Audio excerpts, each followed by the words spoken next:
만약 여러분 주변의 사람들이 하나둘씩 시력을 잃거나 의문의 사고로 세상을 떠난다면 어떨까요? 그것도 아주 가까운 가족들이 말이죠. 오늘 다룰 사건은 대한민국 역사상 가장 충격적인 사이코패스 엄인숙 사건입니다. 빼어난 미모와 조용한 성격으로 주변에 동정을 한몸에 받았던 여인. 하지만 그녀가 지나간 자리엔 실명한 가족들과 싸늘한 시신만이 남았습니다.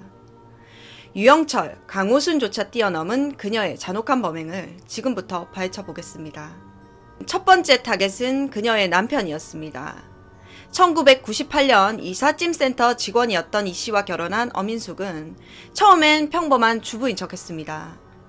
하지만 서서히 본색을 드러냈죠. 2000년 5월부터 남편에게 자신이 처방받은 우울증 치료제와 수면제를 몰래 먹이기 시작합니다. 남편이 몽롱한 상태가 되면 이물질이 들어갔다면서 핀으로 눈을 찔러 실명시켰습니다. 눈을 실명시킨 것도 모자라 잠든 남편의 얼굴에 끓는 기름을 부어 화상을 입혔습니다. 남편이 병원에 입원을 했을 때도 병실에서 복부를 흉기로 찔러 중상을 입히기도 했습니다. 주변에서 의심을 하기도 전에 남편이 우울증 때문에 자해를 했다 또는 실수로 다쳤다고 말했어요. 그러고는 지극정성으로 간호하는 척 연기를 해서 보험금 약 2억 8천만 원을 수령했습니다. 첫 번째 남편은 5년 내내 고문을 당하면서 서서히 죽어갔던 것이죠. 실명한 눈, 기름에 녹아내린 얼굴, 칼에 찔린 복부. 생각만 해도 소름 돋는데요. 어떻게 견뎠을까요? 이 모든 상처를 입힌 범인은 바로 곁에서 지극정성으로 보살펴주던 아내였다는 사실을 그는 알았을까요? 차라리 몰랐길 바라봅니다. 남편 이 씨는 뇌출혈과 합병증으로 고통받다 2002년 3월 결국 세상을 떠났습니다. 하지만 그녀는 멈추지 않았어요. 첫 번째 남편이 죽고 불과 몇 달 뒤 엄인숙은 새로운 사냥감을 찾습니다. 운동선수 출신의 건장한 체격을 가졌던 임 씨가 두 번째 타깃이 되었던 거죠. 나이트클럽에서 처음 만난 그에게 엄인숙은 본인이 이화여대를 나온 부잣집 딸인 것처럼 속여서 그에게 접근을 했어요. 2002년 11월 임 씨에게 우울증 치료제를 먹인 뒤에 정신이 몽롱해졌을 때 밀어서 넘어뜨립니다. 그래서 골절을 시키게 되죠. 임 씨가 입원을 하자 엄인숙은 아무도 모르게 혼인신고를 합니다. 남편도 모르게 말입니다. 보험금을 타먹기 위해서는 가족일 필요가 있었겠죠. 그 다음 달인 12월에는 또 임 씨에게 수면제를 먹이고 눈을 찔러 실명을 시킵니다. 이후 임 씨는 더 노골적으로 변합니다. 등에 끓는 물을 부어 화상을 여러 번 입히는 가혹행위를 멈추지 않았던 겁니다. 임 씨는 입원 중에 원인 모를 감염병으로 2003년 2월 사망을 합니다. 엄인숙은 남편의 죽음 앞에서 오열을 하면서 영혼 결혼식을 올리겠다고 선언합니다. 이 모습에 감동한 시댁 식구들은 그녀를 끝까지 의심하지 않았습니다. 이 짧은 기간 동안 엄인숙이 챙긴 보험금은 약 4천만 원이었습니다. 남편들의 사례를 보면 인간 마르타에 가깝습니다. 사람을 상대로 실험을 한 게 아닌가라고 느껴지기까지 하는데요. 이미 받은 보험금을 탕진한 후에 쓸 돈이 부족해지자 그녀의 칼끝은 친가족을 향합니다. 친어머니 역시 자신이 처방받은 수면제 성분이 든 음료를 건넵니다. 의식을 잃게 한 다음 눈을 주사바늘로 찔러서 실명을 시켰습니다. 친오빠에게도 술 한잔 하자면서 접근해 술에 수면제 성분을 넣어서 의식을 잃게 했습니다. 그리고 이후에는 역시 눈에 염산을 부어서 시력을 잃게 만들었습니다. 그것도 모자라서 오빠와 남동생이 있는 집에 불을 질러서 화상을 입히기도 했죠. 엄인숙 이년의 악마성은 자식 앞에서도 멈추지 않았습니다. 이년에게 자녀는 사랑의 대상이 아닌 자신의 알리바이를 만들거나 동정심을 유발하기 위한 도구에 불과했습니다. 엄인숙은 첫 번째 남편과의 사이에서 딸을 두었습니다. 하지만 이 딸은 3살 무렵 뇌진탕으로 사망을 합니다. 당시 엄인숙은 딸이 계단에서 굴러 떨어졌다고 주장을 했습니다. 딸이 사망한 뒤에 어민숙은 우울증으로 정신과를 다니면서 약을 처방을 받습니다. 딸의 죽음으로 슬픔을 이기지 못한 것인지 아니면 범행에 쓸 약이 필요했던 것인지는 그 누구도 알지 못합니다. 훗날 자백 과정에서 본인이 딸의 죽음에 관여했음을 암시하는 발언을 하기도 한다고 전해집니다. 두 번째 남편과의 사이에서 태어난 아들은 희귀병을 앓았습니다. 어민숙은 아들의 병원비를 마련해야 한다면서 주변에 돈을 빌리고 동정심을 유발했습니다. 심지어 그녀는 아들이 입원한 병원에서 알게 된 여성 전모 씨의 가방에서 신용카드를 훔쳐 돈을 인출하고 병원비까지 결제하는 만행을 저질렀습니다. 그리고는 범행이 발각될 걸 우려해서 그녀의 집으로 찾아갑니다. 그러고는 우울증 치료제 플러스 핀, 콤보로 실명을 시킵니다. 와, 진짜 눈에 보이는 게 없는 것 같은데요. 오늘만 대충 수습하고 살자 뭐 이런 건가요? 결국 아들도 어민숙이 검거될 무렵 세상을 떠나게 됩니다. 이 죽음도 자세히 조사해봐야 될 것 같아요. 그녀가 가로챈 6억 원의 돈. 그 돈은 남편의 목숨값이었고 어머니와 오빠의 시력이었으며 죽어가는 자식의 마지막 희망이었습니다. 보험 설계사의 전문 지식은 타인의 삶을 지켜주는 방패가 아니라 가장 가까운 이들의 숨통을 조이는 비수가 되어 돌아왔던 것입니다. 어민숙은 보험 설계사로 근무한 경력이 있다고 했었죠. 이 경력은 그녀가 단순한 살인마를 넘어 보험 범죄 전문가가 되는 밑거름이 되었습니다. 설계사로 일하면서 어떤 부위가 다쳐야 보험금이 많이 나오는지, 어떤 사고가 수사망을 피하기 쉬운지 완벽하게 이해하고 있었어요. 사망보험금은 조사가 까다롭지만 장애보험금은 상대적으로 지급이 빠르고 반복해서 받을 수 있다는 점을 노려서 가족들의 눈을 집중적으로 공격했습니다. 화상도 마찬가지고요. 한 회사에서 고액보험을 들면 의심을 사기 때문에 여러 보험사에 소액으로 나누어서 가입을 하는 분산기법을 사용했습니다. 그녀가 5년간 가로챈 보험금은 확인된 것만 약 5억 9천만 원에 달합니다. 2000년대 초반 물가를 고려하면 현재 가치로 약 10억 원이 넘는 거액입니다. 이 돈은 병원비뿐만이 아니라 명품 구입이나 유흥비, 사치스러운 생활비로 허망하게 탕진되었습니다. 어민숙의 범행 도구는 칼이나 총이 아닌 수면제였습니다. 보험 설계사 출신인 그녀는 약물의 효과를 정확하게 알고 있었죠. 주로 사용된 것은 우울증 치료제와 수면 유도제였습니다. 이런 약물들은 건망증 또는 단기 기억 상실증을 일으킨다고 합니다. 피해자들에게 술 한잔 하자거나 건강음료라면서 약을 탄 음료를 마시게 해 무력화시킵니다. 그리고 피해자가 잠든 사이에 범행을 저질러서 본인의 정체를 숨기는 수법이었죠. 그 후에는 피해자들이 술에 취해 넘어졌다, 자해했다, 기억이 나지 않는다 이런 핑계로 수사관들과 가족을 기만하였습니다. 가족들의 눈을 멀게 하고 집에 불을 지른 어민숙은 아파트를 판 대금까지 모두 탕진한 후에 거처할 곳조차 없게 됐어요. 이때 그녀에게 손을 내민 건 과거 자신의 집에서 일했던 가사도우미 강 씨였습니다. 어민숙은 형편이 어려워졌다, 잠시만 신세를 지게 해달라면서 강 씨의 아파트로 들어갑니다. 강 씨 가족은 그녀를 불쌍히 여겼기 때문에 방 한 칸을 내주었어요. 2005년 1월 가사도우미 강 씨의 배려를 비웃기라도 하듯이 어민숙은 가족들이 잠든 새벽에 거실에 불을 질렀습니다. 강 씨와 강 씨 가족이 이제 그만 집에서 나가달라는 그 한마디에 격분해서 강 씨의 집에 불을 지른 것입니다.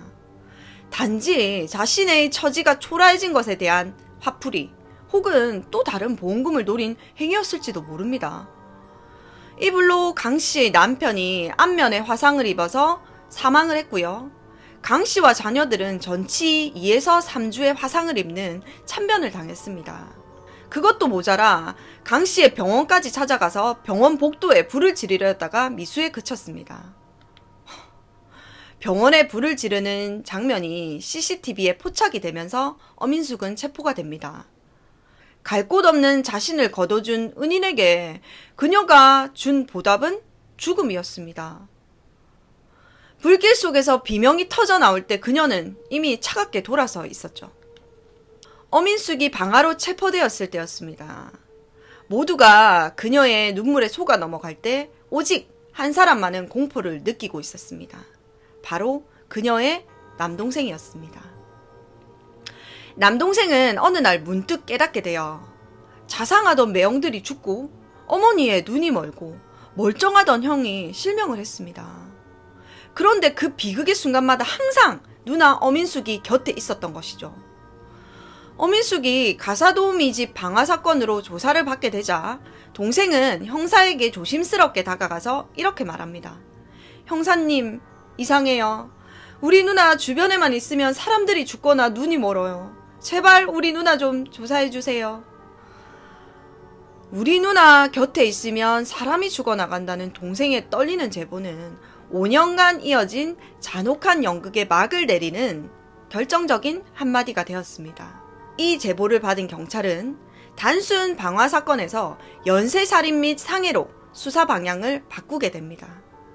이후 어민숙의 행적을 추적하면서 수십 건의 보험금 지급 내역과 피해자들의 공통된 실명 원인을 밝혀내게 됩니다.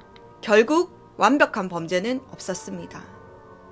가장 가까운 가족조차 등을 돌리게 만든 그녀의 끝없는 탐욕이 스스로를 파멸의 구렁텅이로 밀어넣은 것이죠.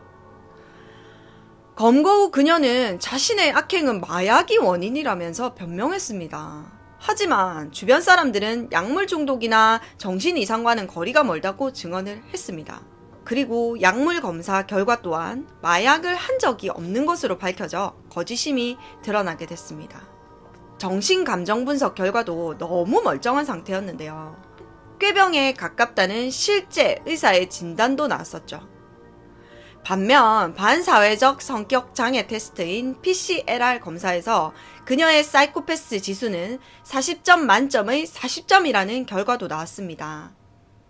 허나 전직 경찰이자 범죄학 교수인 김복준 교수님은 방송에서 아마 테스트를 받았다면 만점이었을 것이라는 추측이 잘못 와전된 것이라고 말씀하셨습니다. 사이코패스 테스트에서 높은 점수는 단순히 나쁜 사람을 뜻하는 게 아닙니다. 그것은 타인의 고통을 인지하는 뇌의 회로가 아예 존재하지 않는다는 상태를 의미한다고 합니다. 전문가들은 그녀가 타인의 고통을 보며 쾌감을 느끼는 순수 악에 가깝다고 말합니다. 그리고 전형적인 사이코패스이자 연기자 혹은 포식적 사이코패스라 부릅니다.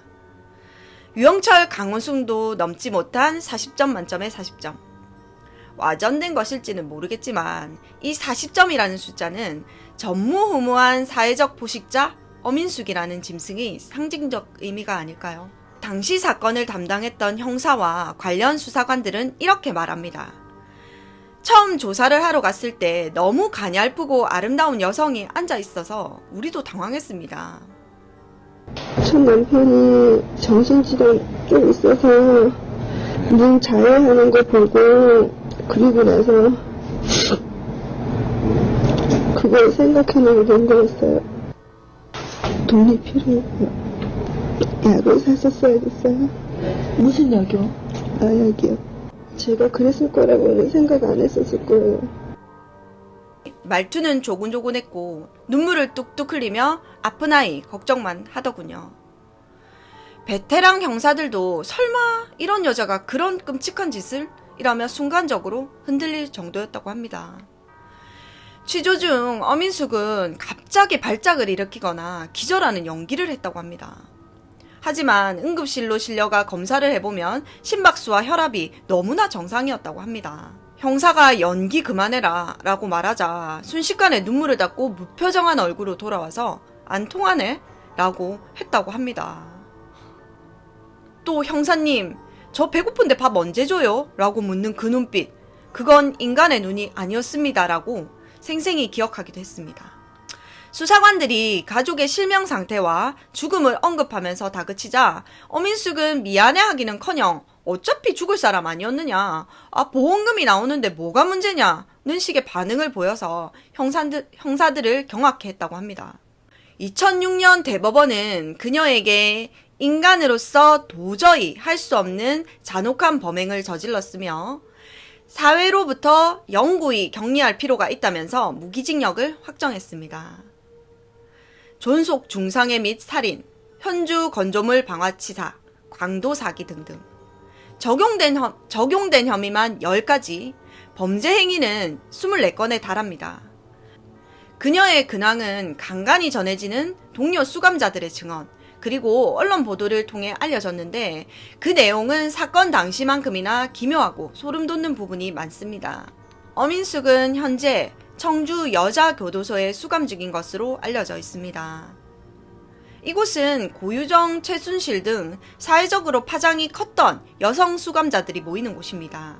수감 초기 엄인숙은 밖에서 했던 것과 마찬가지로 수시로 기절하거나 몸이 아프다면서 꾀병을 부린다고 합니다. 하지만 정밀 검사를 하면 언제나 아무런 이상이 없었죠. 그리고 동료 수감자들의 증언에 따르면 그녀는 교도소 안에서도 특유의 나긋나긋한 말투와 조용한 태도를 유지한다고 합니다.